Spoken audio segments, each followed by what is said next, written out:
ایک اہم خبر سے آگاہ کرتے چلے، تھانہ سعید والا اور تھانہ روڈالہ روڈ کا اشتہاری غلام نبی تھانہ گوگیر پولیس کے ہتھے چڑھ گیا۔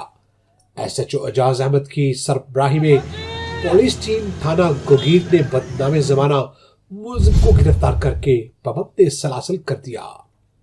مزید تفصیلات جانتے ہیں ہمارے بیورو چیف محمد رضوان آجز سے۔ جی رضوان، آگاہ کیجیے گا۔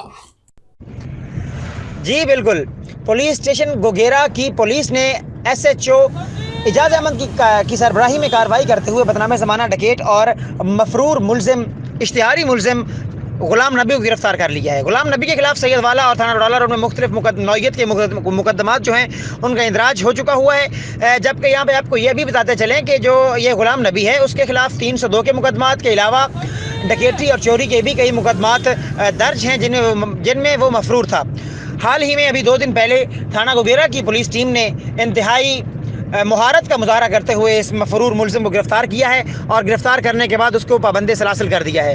اس موقع پر ہمارے ساتھ بات کرتے ہوئے ایس ایچ او گوگیرا اعجاز احمد کا کہنا تھا کہ ہم مستقبل میں بھی انشاءاللہ عوام کی خدمت کے لیے کام کرتے رہیں گے اور عوام کو صحیح معنوں میں انصاف اور تحفظ فراہم کریں گے۔ جی آپ کو یہاں پر ایک بریکنگ نیوز سے آگاہ کرتے چلیں۔ فیصل آباد کی تحصیل جڑامالہ کے گاؤں چک نمبر 365 گافے میں غیرت کے نام پر ایک اور بنت ہوا ظلم کا شکار، شوہر کے ظلم اور بابریت کا نشانہ بن گئی۔ ایک یتیم بچی، اس کی شادی 11 ماہ قبل جوید اقبال نامی ایک درندے کے ساتھ کی گئی اور اس نے گھریلو ناچاکی پر نذیرہ بی بی کا بہیمانہ انداز میں قتل کر دیا۔ مزید تفصیلات جانتے ہیں، ہمارے بیورو چیف اس وقت موجود ہے وہاں پر جس گھر میں یہ قیامت ٹوٹی ہے، ہمارے بیورو چیف محمد رضوان آجز۔ جی رضوان، آگاہ کیجیے گا یہ سارا واقعہ کیسے پیش آیا؟ قانون اور قانون کے رکھوالے ہمارے اس ملک کے خداداد میں آج بھی لمبی تان کر سوئے ہوئے ہیں۔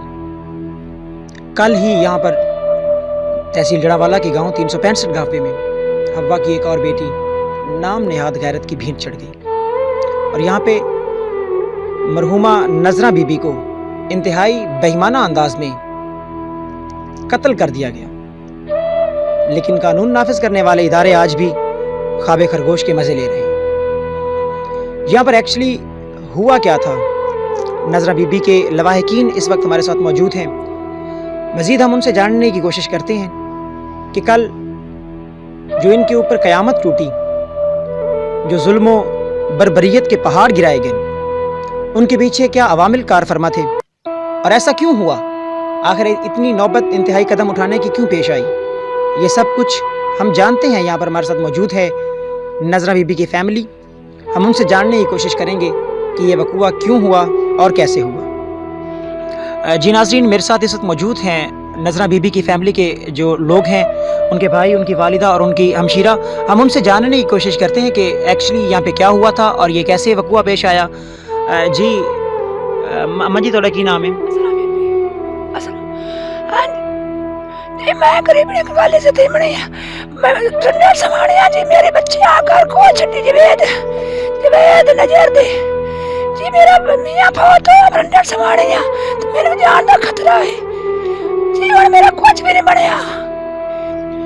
جی ناظرین، جیسا کہ آپ نے جانا کہ ایسے ان کی بیٹی تھی جن کو اس نے بے ایمانہ انداز میں قتل کر دیا، اور وہ کوئی غیر نہیں تھا، کوئی پرایا نہیں تھا، وہ اس کا اپنا شوہر تھا جس نے حوا کی اس بیٹی کو قتل کیا ہے۔ مزید میرے ساتھ موجود ہیں اس کے بھائی، ہم ان سے جاننے کی کوشش کرتے ہیں کہ یہاں پہ کیا ہوا تھا اور کیسے وجہ اناد کیا تھی، کس وجہ سے اتنا انتہائی جو قدم ہے وہ اٹھانا پڑا اس لڑکے کو۔ مزید ہم ان سے جانتے ہیں۔ بھائی، آپ کا نام کیا ہے؟ علی اصغر، یہ کیا واقعہ پیش آیا تھا آپ کے ساتھ یہاں پہ؟ واقعہ یہ ہے کہ ان کی 1 ماہ پہلے لڑائی ہوئی تھی، اور لڑائی بھی اتنی خاص نہیں تھی، اکثر گھروں میں لڑائی ہوتی رہتی ہے۔ تو جوید اقبال ہمارے ساتھ بہت زیادتی کی ہے کہ بلا وجہ ہماری ہمشیرہ کو قتل کیا ہے۔ کوئی ایسی قتل کرنے والی بات نہیں تھی، اس نے بہت زیادتی کی ہے۔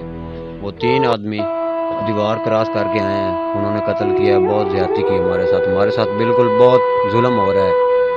ہم غریب آدمی ہیں، ہم کیا کر سکتے ہیں، ہماری کہیں بھی مانی نہیں جا رہی، ہماری گورنمنٹ بھی نہیں امداد کر رہی۔ نہیں، جو پولیس ہے کیا وہ آپ کے ساتھ تعاون کر رہے ہیں؟ کیا انہوں نے ایف آئی آر وغیرہ کاٹی ہے؟ ابھی نہیں کاٹی، کچھ بھی نہیں ابھی تک ہوا ہے۔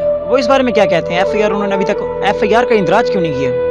अभी तक कुछ भी नहीं किया। हम फ़ोन करते हैं, उनसे बात होती है, लेकिन वो कुछ और बात बता देते हैं। कोई खास काम नहीं कर रहे हैं। हमारी मानी नहीं जा रही, हम क्या कर सकते हैं। अच्छा, अब आप ये बताएं कि ये वाक़या इसी घर में पेश आया?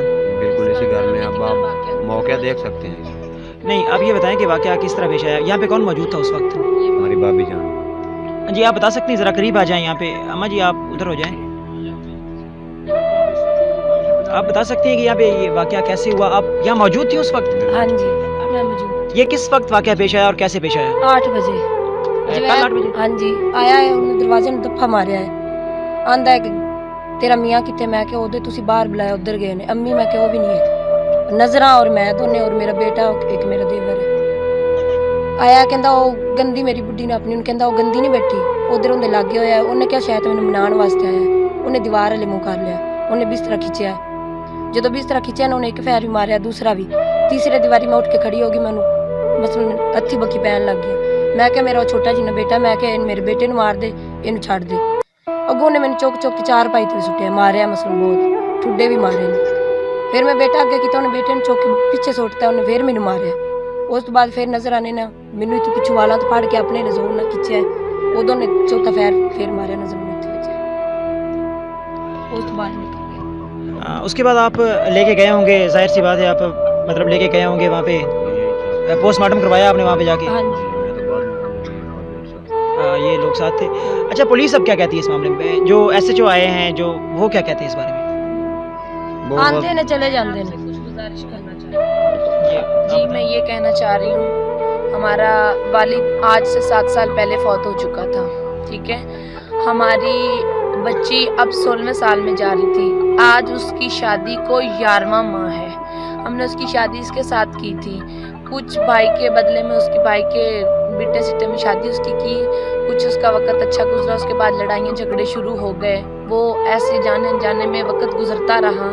हमने कहा चलो कोई बात नहीं। उसने कहा मैंने अपनी बीवी को लाहौर लेके जाना है, जहाँ पर जाकर के अम्मी लोग वहाँ की रिहाइश पर थे, किराए के मकान पर, तो वहाँ पर वो रह रहे थे। उन्होंने कहा कि ठीक है, मैं अपनी बीवी के साथ यहाँ अकेला रहना चाहता हूँ। अम्मी ने कहा कोई बात नहीं, तुम यहाँ रह सकते हो। अम्मी उसको वहाँ अपनी बेटी को अपने मियाँ के सुपुर्द करके घर आ गई है। उसने वहाँ पर मेरी बहन के साथ बहुत बुरा सलूक किया। उसको 5 दिन भूखा रखा, उसको 5 दिन मार बहुत दी, उसको भूखा रखा। उसने किसी को कुछ नहीं बताया कि उनके घर के बाहर से ताला लगा के जाता था। जब आता था ना वहाँ से, खुद बाहर से खा पी आता था। उसने वहाँ बहुत जुल्म किया। एक दिन उसको मौका मिला, उसने उसी के मोबाइल से अम्मी को फ़ोन किया। अम्मी गई और उसको ले आई, और वो खुद यहाँ पे गाड़ी पे आके छोड़ के गया। कोई ऐसी वैसी बात नहीं थी।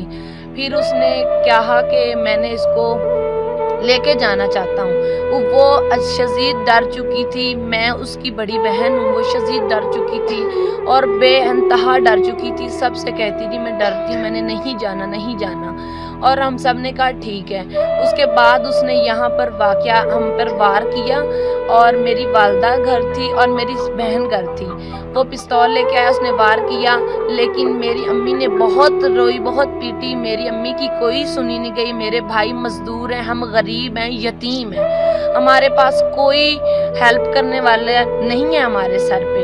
हम बहुत मजबूर और बहुत जलील हैं। मेरा भाई कर्जे में है और वो किसी की नौकरी करता है, ठीक है। वो यहाँ पर आया, मेरी अम्मी ने बहुत किया, लेकिन मेरी अम्मी की किसी ने कुछ नहीं सुनी।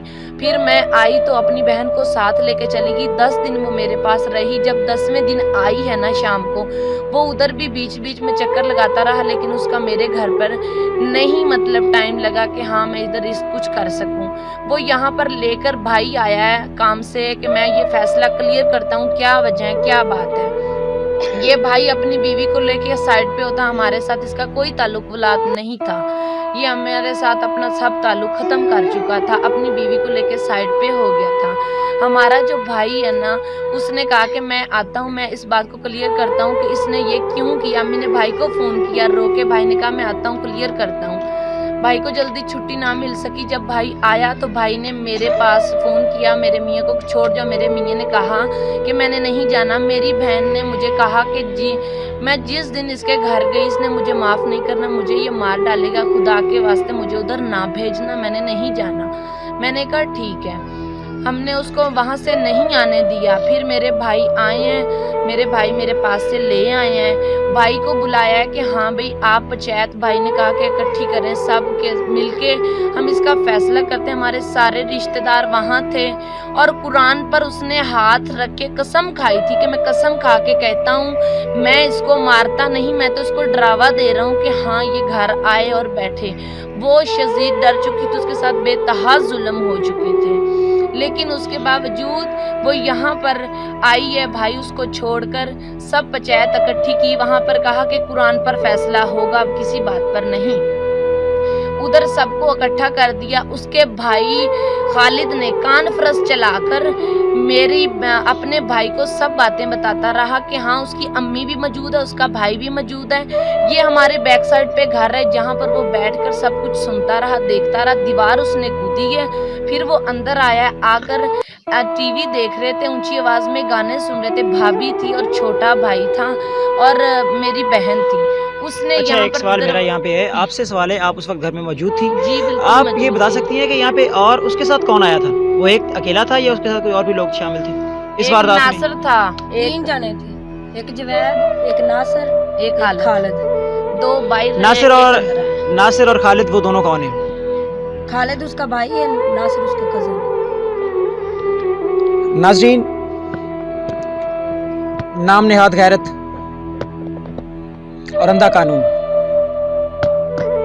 इस मुल्क के मार्ज़े वजूद में आने के साथ साथ ही चलते आ रहे हैं।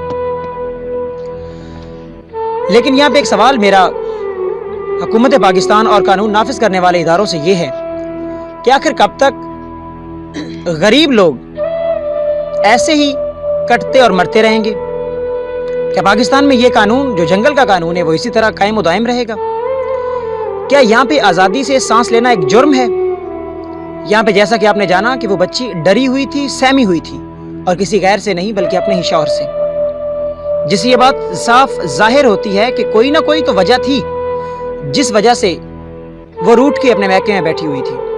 कोई तो मामला था जो उसे डराए हुए था, कोई तो डर था जिसकी वजह से वो अपने घर नहीं जा पा रही थी, और यकीनी तौर पर यही मौत का डर था जिसकी वजह से वो अपने घर नहीं जा पा रही थी। मेरा सवाल यहाँ पर अपने वज़ीर आज़म से है, वज़ीर आला पंजाब उस्मान बुज़दार साहब से है।